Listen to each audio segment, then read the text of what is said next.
My first Pride was Brooklyn Pride in 2014. It was incredible. It's like so lovely. It's a community gathering. They've got vendors and booths for, information, activism, organizations, vendors, food, and then at the end there's this parade, and there are no floats, no corporations, and just families and people of all walks of life all coming together to celebrate this community and to build more community. My first march, 1981, was just 2 years after I came out. So that march has a special place in my heart, and it was really just one of gay abandon, literally. And I was happy, it was fun, it was great, it was in London, it was 1981, all was good. So I went to Pride a couple years before what I consider is actually my first Pride, because I went when I thought I was cis-het and an ally to a lot of my friends. And then a couple years later, I discovered, oh no, I'm non-binary and super queer. My first Pride was supposed to be in 2016, but it was the year of the Pulse shooting, so I was too scared to go. I wanted to go into a gay pride parade in 1974, before I was in the movement.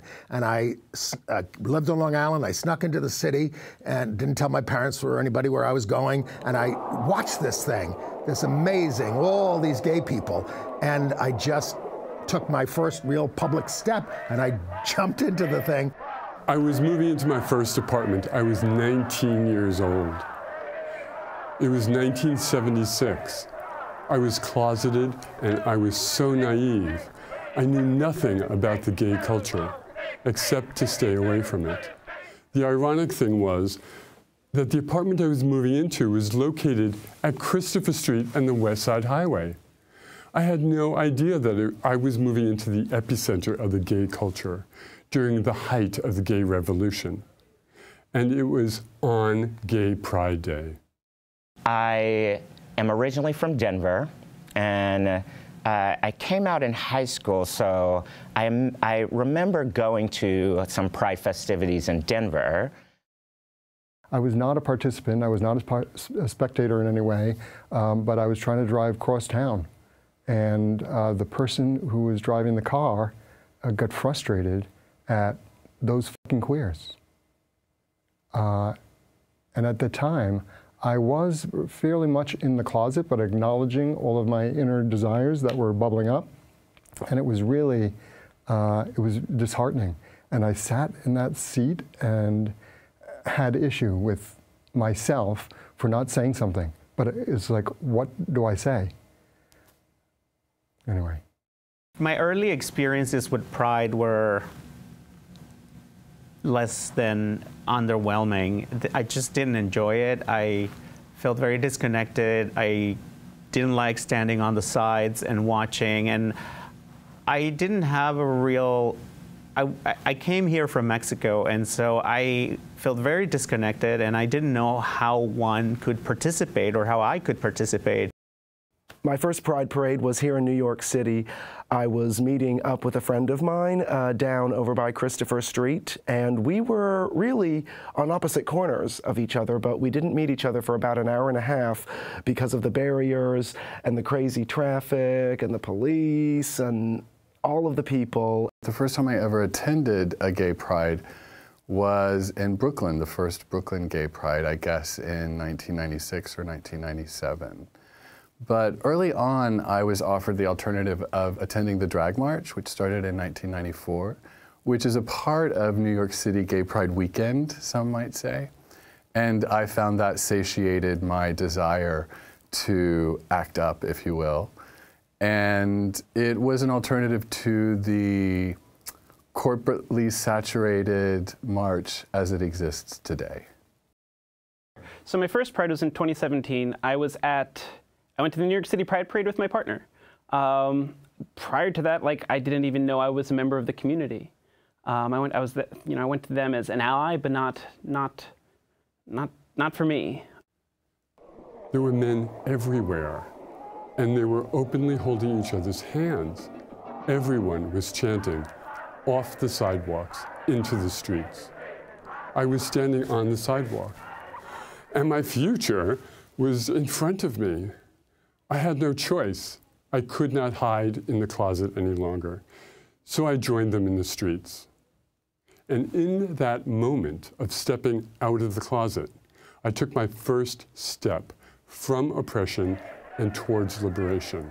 That's what Pride was, you know, an old rallying cry that the original marchers, UCL, was off of the sidewalks into the streets.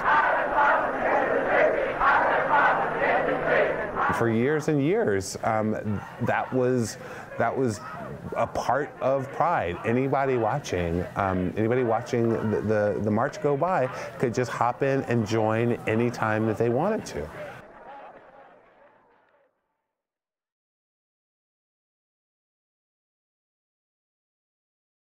Now, Heritage of Pride requires everyone in the parade to wear a wristband and march within the metal barricades.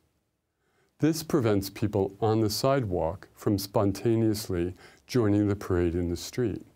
We were then told that each marching contingent, regardless of affiliation or group, would be limited to the number of marchers that would be able to march in each group, and that in order to police that contingent size for each group, that there would have to be wristbands that would have to be picked up by the organizers of each group and worn by all of the members in order to allow them to enter into their staging area. Honestly, we almost left before we actually stepped off because it was super loud and we were waiting for hours just to get into the parade itself. I had always been participating in the march as opposed to being a bystander, and I did get the chance a couple of years ago to actually watch some of the march go by, and it wasn't pretty. Well, maybe they were pretty, but the march wasn't pretty. Suddenly, there were lots more of these French bike rack barricades all along Fifth Avenue. Suddenly, the West Village became just a rabbit warren of all of these sort of barricades. People could no longer step off of the street and join the march any longer. Our movements became constrained. The police presence in the West Village after the march got higher and higher. We would hear more and more arrests of young queer people of color in the West Village during the weekend of Pride. Things just began to get harsher and harsher. I have gone to every Pride from 1974 to 2018. In most recent decades as a reporter to cover it for the Gay City News and for the Gay USA show. So I've been to all of the 45 of them. And I'm gotten sick of it because it is this sclerotic affair where people wait on side streets and don't move, and it takes 9 hours and it exhausts people. And this past year, I joined with Reclaim Pride to oppose the idea of wearing wristbands in order to get in the march, because with wristband, a kid like me in 1974 wouldn't have had a wristband and couldn't have even been in the march. So this year, instead of going to the regular Pride parade, I'm a part of a march that's supposed to be about rights. It's about the trans people who are the reason why we have the Pride parade, who fought the police, black, brown, lower income, disabled. Those are the people that this march is about. It's disingenuous for them to try and claim this march history and this march legacy and speaking for the people when that's not really what they're doing. The simple idea of putting barricades down and having spectators and participants is an entertainment model that does not work for trying to give voice to people's problems, to the oppression that exists in society, to the stigma that we live with every single day.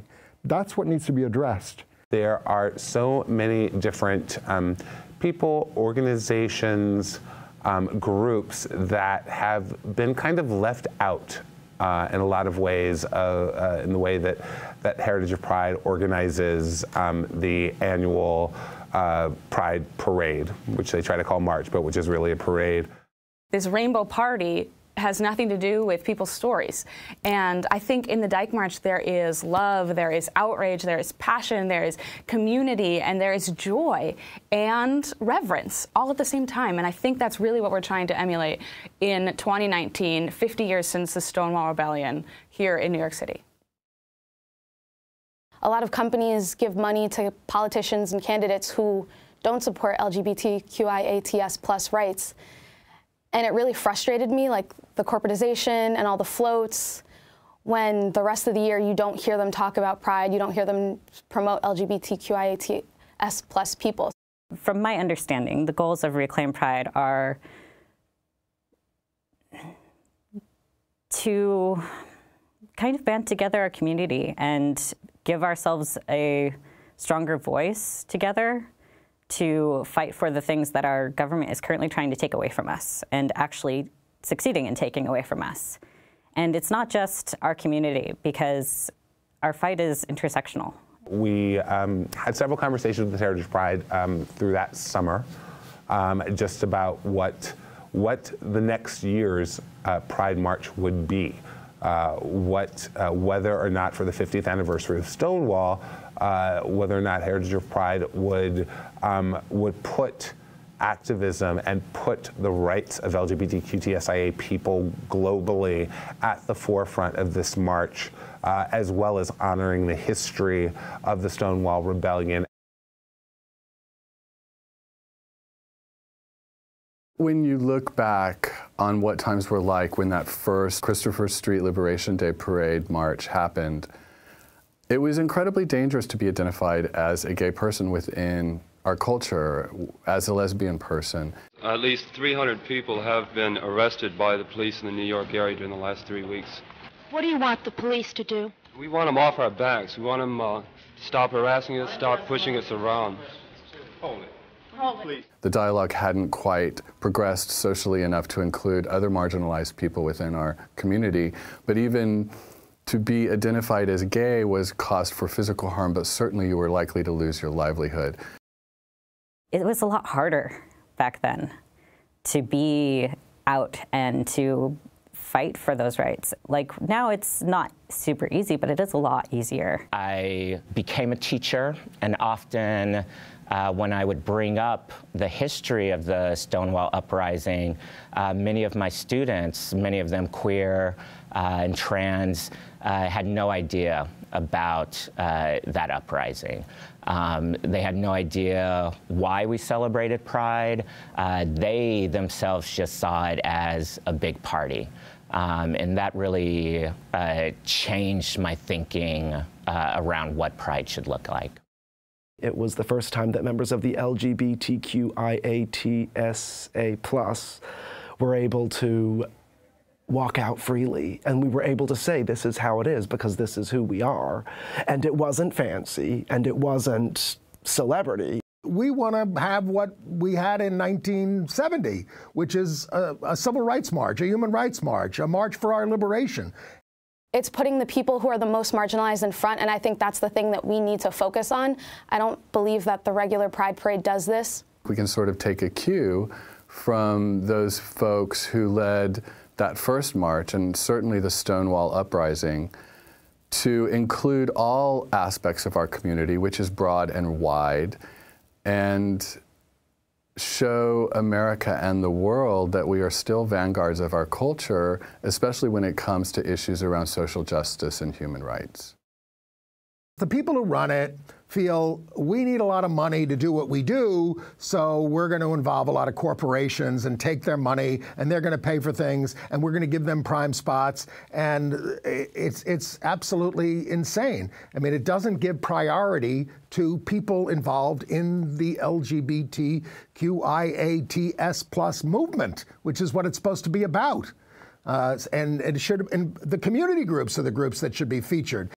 This march isn't just about being proud, but about seeking justice and making people aware of some of these problems that are happening everywhere else in the world to our community.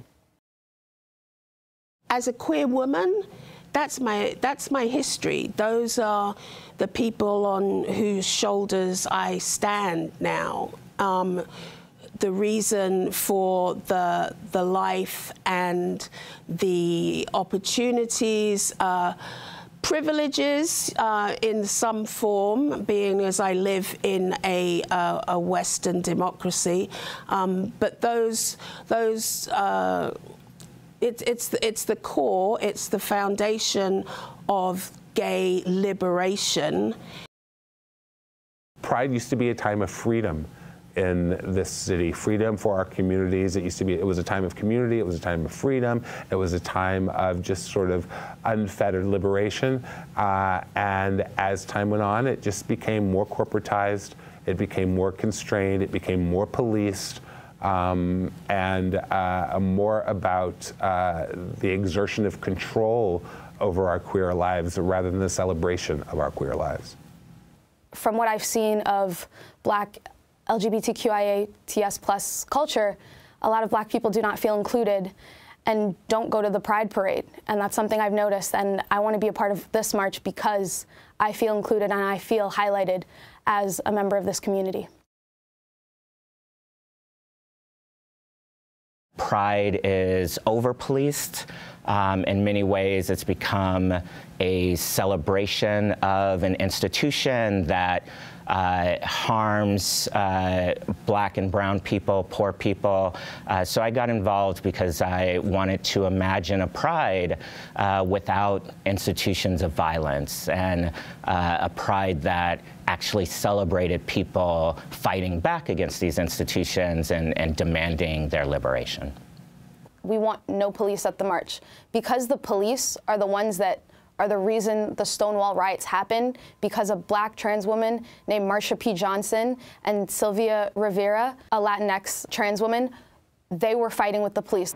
I believe in the gay power. I believe in us getting our rights, or else I would not be out there fighting for our rights. That's all I wanted to say to your people.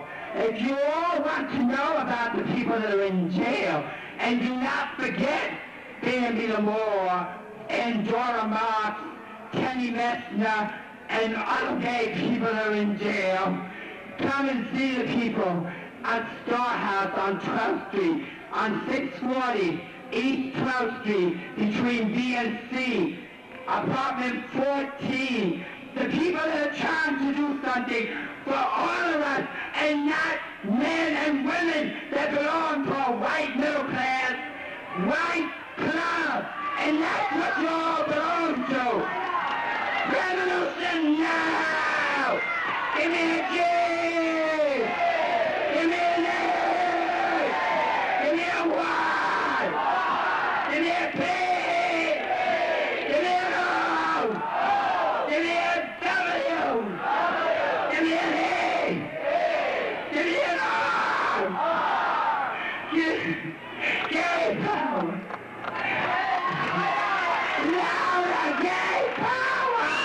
The police are the reason why this march exists, are the reason why we have this history. So I think it is very dismissive that the police have never apologized to our community, and the police ride in the parade when a lot of people in the community do not feel safe, and especially as a Black woman who has seen a lot of injustice against Black people in all of this country's history, I don't think it's appropriate to have police at the parade.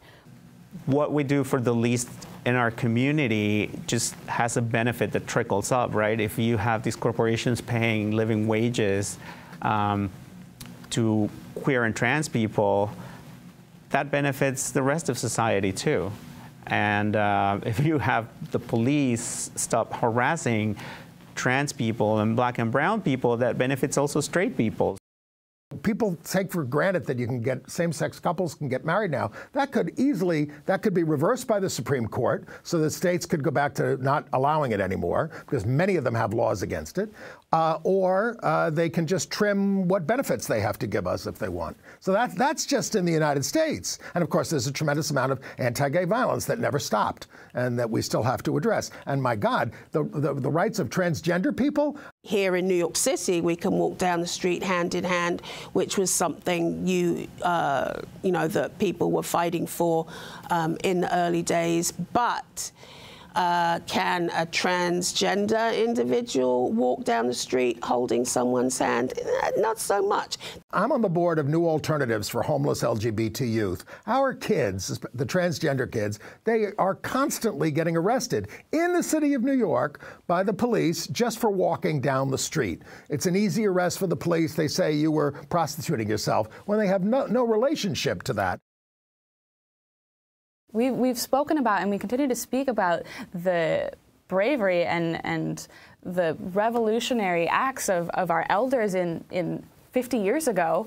And if we can't be at least as loud as they were back then what are we even doing this for? There are children, little children in our country are killing themselves because of anti-LGBTQIATS plus bullying by other little children.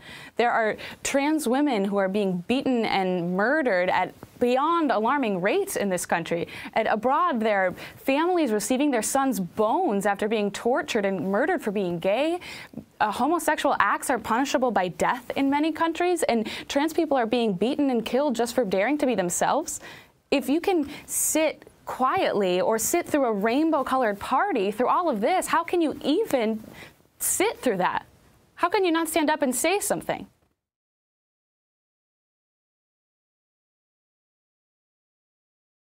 My name is Colin Ashley. I'm an activist and an organizer with People's Power Assemblies. I'm also a graduate student at the CUNY Graduate Center and an adjunct professor at Hunter. I use he, him, his pronouns. My name is Dezi Hendra. I'm part of the DSA Queer Caucus, which is actually kind of, I think, where Reclaim Pride started. Hi, my name is J.W. Walker. I am a gay black man. I'm 52 years old almost. I live in New York City. I am a founding member of Gays Against Guns, Rise and Resist, and the Reclaim Pride Coalition. And Sing Out Louise. We don't want just equal rights under the current system, but I think the idea is to redefine the system so that nobody is actually an oppressor or oppressed. My name's Amanda Lugg, she, her, and I identify as a queer woman. I'm Sister Lottie Da of the Missionary Order of Sisters of Perpetual Indulgence. When I'm not dressed like this, most people know me as Huckleberry, though. We know that marginalized people, people of color, on a daily basis are far more likely to be harassed, arrested, right, and imprisoned. That continues today. Trans people, it's a similar kind of scenario. If you're outside of the, you must look, normal, if you're outside of that, you are a target. You're a target by general population to be discriminated against. And in many parts of the world and the country, it's legal. I'm Andy Humm. I've been a gay activist since 1974, very involved with the Coalition for Lesbian and Gay Rights that passed the Gay and Lesbian Rights Bill in New York City. Worked as an AIDS and sexuality educator at Hedrick Martin Institute, and I've been the co-host of the Gay USA show since 1985. My name's Carly. I'm 25. I identify as lesbian, queer, dyke, whatever. I came out in 2013, and I went to my first Pride in 2014. Hi, I'm Sage. My pronouns are she, her, and I am a transgender lady who is a part of the Reclaim Pride Coalition. Heritage of Pride, New York City Pride, says they need their money.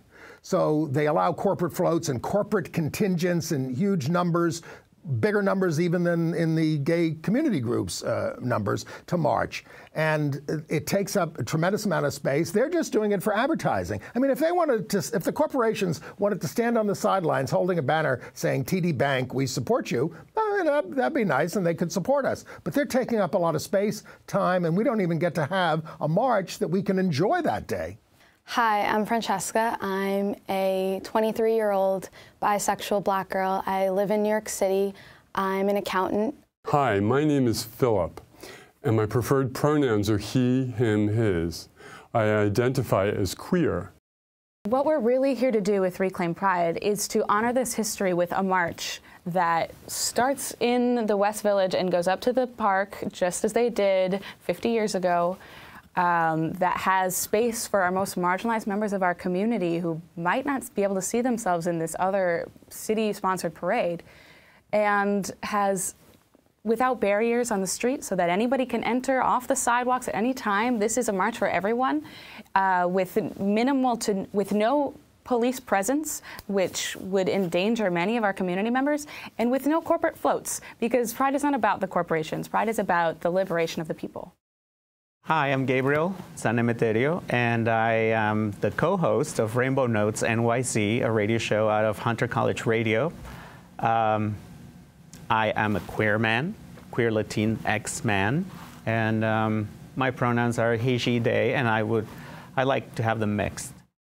Hey, my name is Paul Nocera, and I am a bisexual activist and community organizer in New York City. Hi, I'm Sean Stefanic. I'm with Gays Against Guns, Rise and Resist, Sing Out Louise, and now Reclaim Pride Coalition. My pronouns are he, him. Pride needs to be about people continuing to demand equality, demand freedom, demand liberation, and that from those demands there is also, of course, love and celebration. But the world needs to change, and queer and trans people are a part of that change. Because it's the 50th anniversary. You know, we're going to celebrate it once, and we're going to celebrate it with a huge bang. But I'd like to see that just be around more than it is, instead of just a tourist destination, you know, taking your photo outside Stonewall Inn. I'm excited about making a scene. I'm excited about doing something that hasn't been done in many, many years, because what started in the 70s has turned into a corporate parade. And while that's nice to be like celebratory and like good to be mainstream, like I don't want to be mainstream. I want to fight. We have a reason to be joyful. We're alive, right? But if we're not respected, then we have a reason to march.